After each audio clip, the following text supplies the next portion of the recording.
Yon, magandang buhay. I'm back. Again, it's Mang Bless.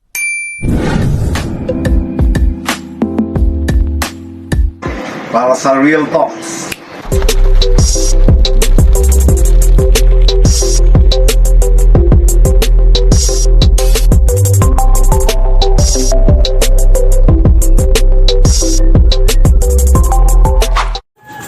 Magandang buhay. I'm back earlier. It's Real Talk number 42 with Mang Bless. Yan. Ang ating pong ano pa rin ay word for today ay ang changes, dahil parang continuation lang po ito kasi sa inquiry po ng aking suki kailangan mabaybay ko na po yung aking mga changes, no, sa personal na matters at sa Racing Pigeon. Unahin ko na po sa Racing Pigeon, no, yung mga changes. Kasi po dati magmula sa street fight, mga Dr. Ides po yung gamit ko sa mga fan races. Ano, kasi noon ganun po talaga yung mga labanan na, pero medyo naglaylo po ako ron dahil medyo wala na po akong kalaban.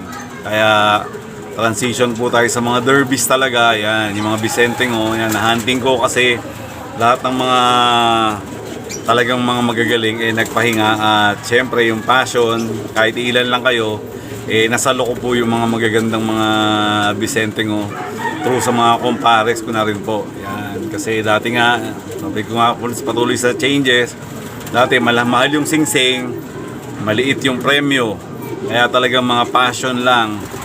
Yung iba talagang umayaw pa, nag-alaga na lang ng iba na talagang kumikita, kasi sa kalapati po ay enjoyment lang, no? Pero through many changes, siyempre, ganun po talaga, kailangan makiayon tayo sa agos ng panahon. Yan.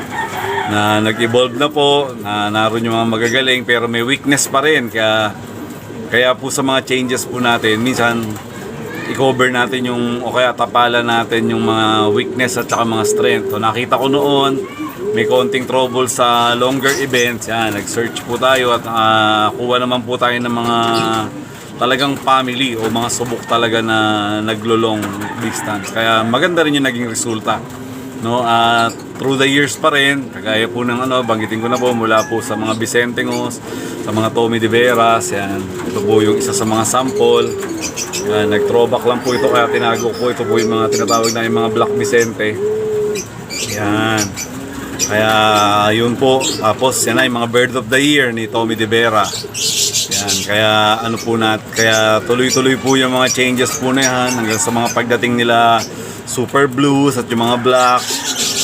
Yan, mga Stichelbout, nila paring Anton, pati yung ibang Stichelbout na direct na na-acquire natin. Yun, plus yung mga yan na, yung nung naging kami ni paring Dindo, yung mga BH line, dahil nakita namin sa mga long, minsan pahirapan, kailangan ng mga, tsaka ngayon wala na halos nagche-change na rin yung panahon. Noon kaya mag-straight ng lahat ng laps na good weather, ngayon parang malabo na may good weather, lagi talagang may hard race. Kaya yan, nag-search pa rin para ma-improve, no? Kasi through changes, kailangan maalis po natin yung mga negative at puro sa mga positive lang po tayo. Kaya yung mga goods, mga not so goods, kagaya sa pag-racing pigeon, ano po natin yan, no? Isang tabi po natin yan at maghanap tayo ng swak sa mga kulang pa sa atin. So yun na, yung mga 567 lines at yung 555560 lines, yan talagang nag-evolve na, no, sa mga longer at sa mga heavy event. Kahit papano, parang so far naman ay wala pa namang taon na medyo pumalya, hindi man sa akin, sa ibang mga nagpasingsing. Kasi with all honesty, sabi ko, jackpotan yan, minsan sa inyo lalabas, minsan sa akin. Pero maganda dyan, kahit papano mataas yung porsyento ng competitiveness.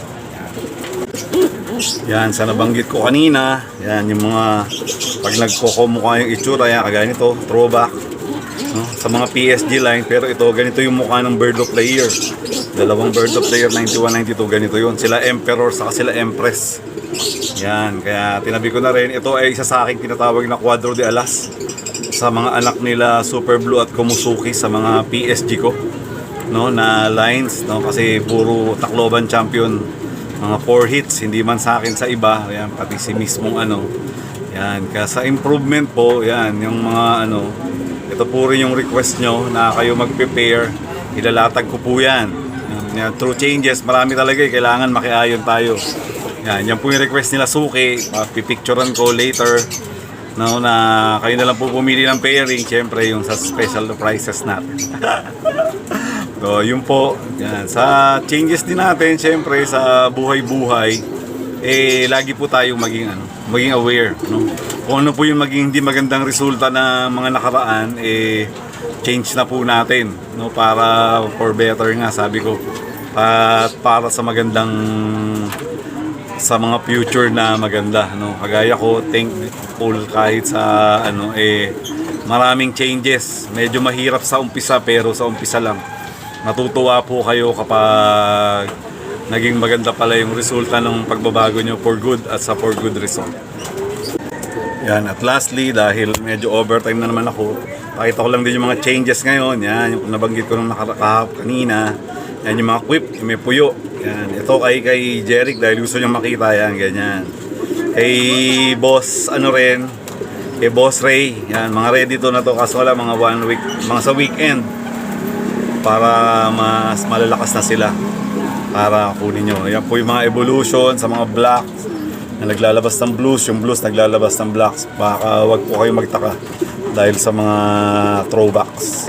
Kaya lagi lang po tayong maging aware sa mga kailangan palitan, no?